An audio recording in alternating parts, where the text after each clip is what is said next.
Chakaita ngechokuti ingeri process yekuti committing a crime yerobha.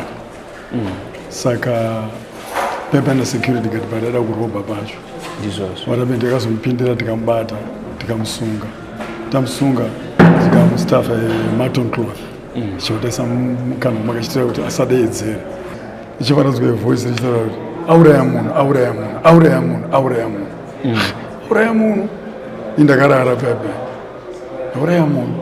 Ifunga kuti teresa ndikuona vanhu 3.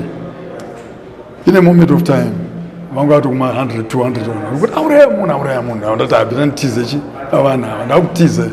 Saka ndichitiza vakatanga vawanda vanhu vaya kuma 1000 vachinita sei vachindandanisa. Saka vachindandanisa kudaro vanhu ivavo. I was running like in a desert. The sky was blue. But about 2 kilometers away from me, kwekune vanhu vakapfugama vachinamata. You see, arikunamata vanhu ndikamhanya ndikasvikaperana arikunamata. I think they can help you now. Naroda se avari kunipomera mhosva yavada kundibata. You see.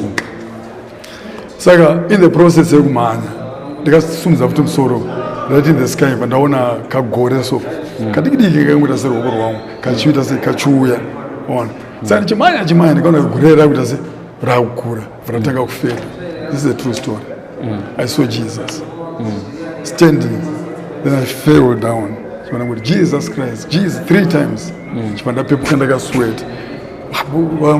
Vaneti na vamwe vakati akweyochi kuti Jesu tikamanda muona zvikanzi hawakupenga.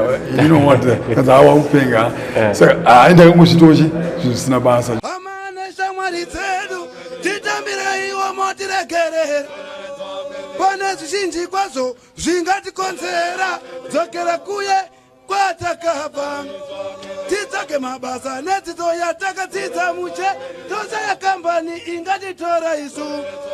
Dzimwe nguva hama dzedu dzotiramba nepekutangira tabashoiwa.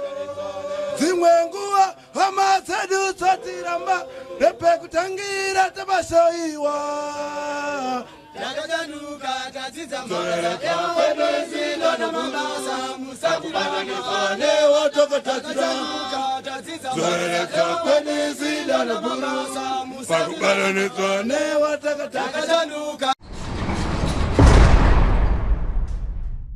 For these and more stories, tune in to Zim Newsbeat TV with Robert Tafumani.